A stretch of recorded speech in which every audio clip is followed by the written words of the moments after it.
제 이름으로 우리가 참다 못하여 우리만 아덴에 머무르기를 좋게 생각했다.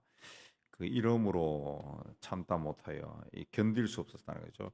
무슨 뜻이냐면은 이 장에서 대선회가 성도들을 보고 싶은 마음을 막 견디다 못해가지고 우리는 아덴이 있고 디모데를 여러분에게 보낸다. 우리 형제 그리스도의 복음을 전하는 하나님 일꾼 디모데를 보내노니 그러십니다. 아덴은 이제 요즘의 그리스의 아테네고 데살로니가가 이제 그리스입니다.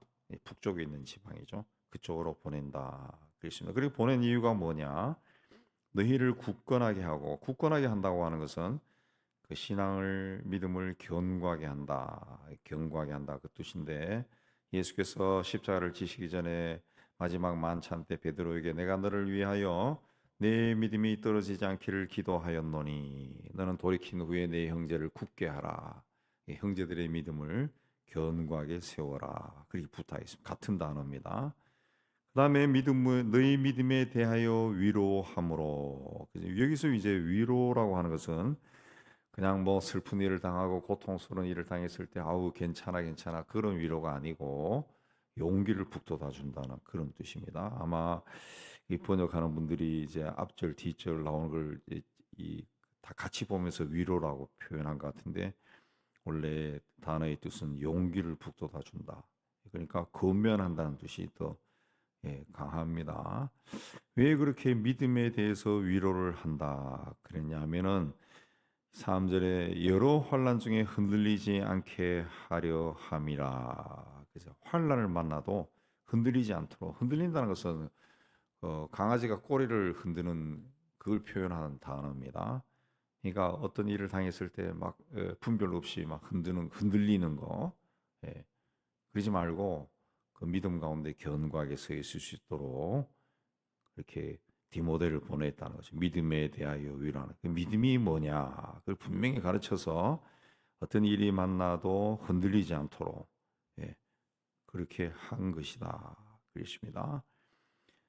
그래서 우리가 이것을 위하여 수용받을 너희가 친히 하리라. 우리가 하는 일이 이 성도들을 환난 가운데서도 흔들리지 않도록 하는 거, 믿음에 견고하게 세워지는 거, 그것이다. 너희도 알다시피 그것이다. 그렇습니다. 4절에도 너희와 함께 있을 때 바울이 이제 데살로니가에 있을 때 장차 이런저런 환란이 있을 것이다라고 말했는데 과연 그렇게 된 것을 너희가 아니라 지금 이제 데살로니가 사람들이 그런 환란을 받고 있다는 거죠. 예전에 같이 있을 때 그런 환란이 있을 것이다 이야기했는데 가만 보니까 여러분들이 지금 그런 환란을 받고 있다는 소식이 들려서 5절에 참다 못해서 너희 믿음을 알기 위하여 글을 보냈다. 그런 소식이 들려오니까 이 사람들이 정말 믿음 가운데 흔들리지 않고 바르게 신앙생활을 하고 있는지 그걸 알고 싶어서 디모데를 보내노라. 그렇습니다. 디모데를 보내노라. 그렇습니다. 예. 이는 혹 시험하는 자가 너희를 시험하여 우리 수고를 헛되게 할까 함이니 그렇습니다. 그 데살로니가 성도들을 시험하는 자, 그 시험을 받아가지고 어떤 자로 인해가 시험 받아가지고 막 흔들릴 수도 있다는 거죠. 예. 그래서 환란을 받고 데살로니가 성도들이 어떤 일로 인해서 막 이 환란 중에 막 힘들게 교회 생활을 하고 있는 거예요. 이는 혹 시험하는 자가 너희를 시험하여 우리 수고를 헛되게. 그래서 이제 데살로니가 성도들이 막 신앙에서 떠나고 막 그 헷갈리고 막 이런 그 생활을 하면은 바울이 대선으로 사람들을 말씀으로 가르친 것이 이제 헛된 것이 되어 버리잖아요.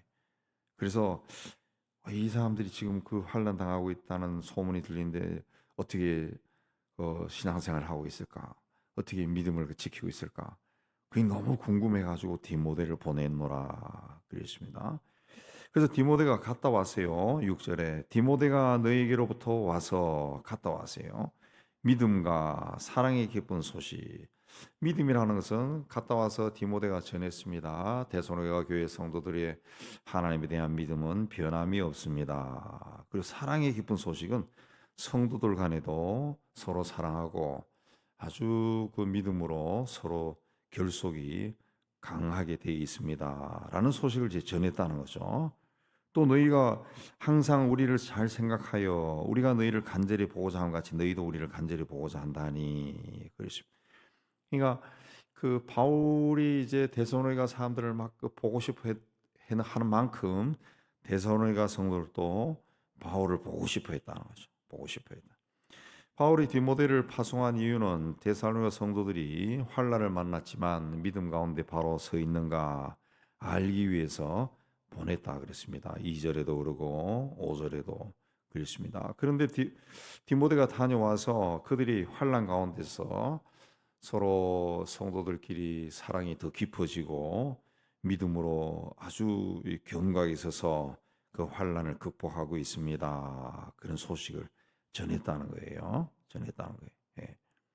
그래서 7절에 우리 형제들아 우리가 모든 궁핍과 환난 가운데서 너희 믿음으로 말미암아 너희에게 위로를 받았노라.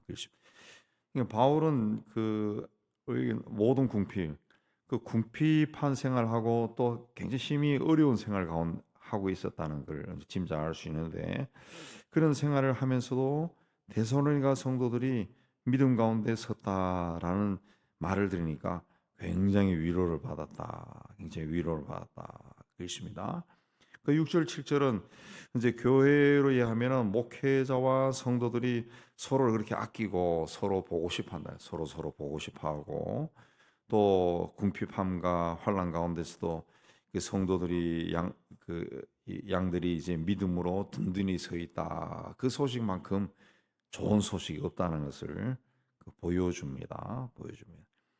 너희가 주 안에 굳게 선적 우리가 이제는 살리라. 이제는 마음을 놓겠다. 그랬습니다. 9절에 우리가 우리 하나님 앞에서 너희로 말미암아 모든 기쁨으로 기뻐하니 너희를 위하여 능히 어떠한 감사로 하나님께 보답할까. 그랬습니다.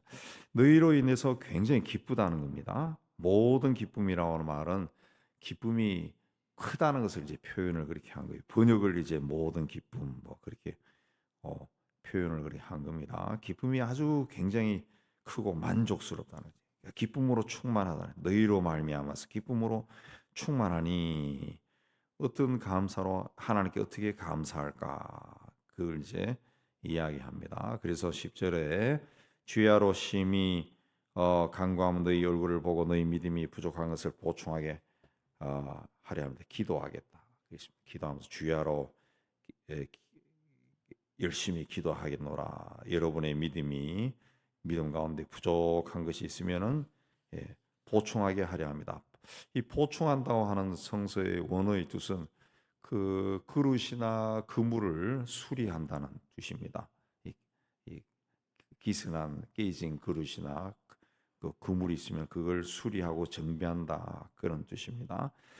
그래서 바울이 이제 그 데살로니가 교인들에 대한 소식을 디모데로부터 듣고 그 칭찬도 하고 그렇게 했지만은 뭐 여기는 안 나타났지만은 어떤 부족한 것을 좀 들을 수도 있습니다. 예.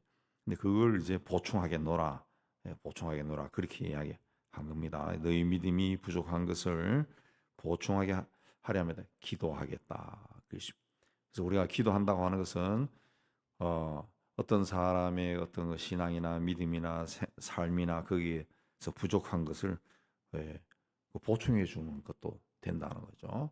된다. 수리하고 정비하고 그렇게 해서 다시 성장할 수 있도록 하겠다. 그렇게 했습니다.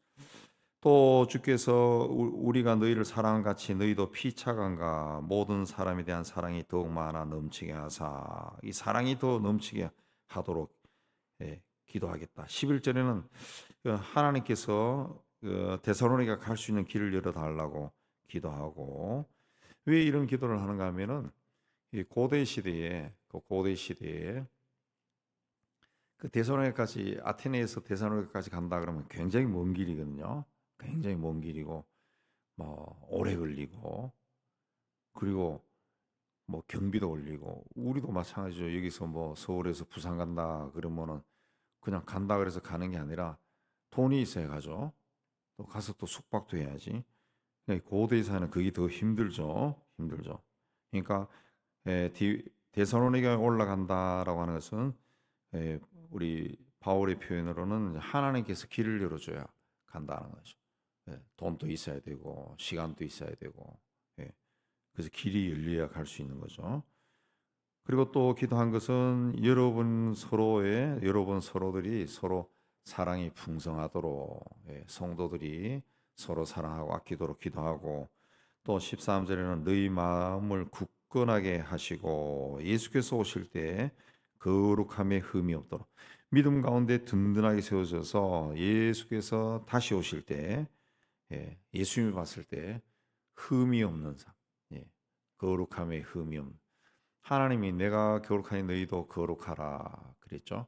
그러니까 하나님이 거룩하라 명하셨는데 그러니까 하나님 봤을 때 흠이 없도록 온전하게 세워지기를 기도한다 그랬습니다. 바울의 그 교회를 향한 마음을 우리가 살펴보고 마지막에 기도도 우리가 봤습니다. 우리도 바울의 마음으로 이 교회를 섬기면은 또 자신의 신앙을 돌아보고 세우면은 하나님의 은혜가 더 견고할 줄로 믿습니다. 이 마음으로 주님 앞에 서기를 주의 이름으로 축복합니다.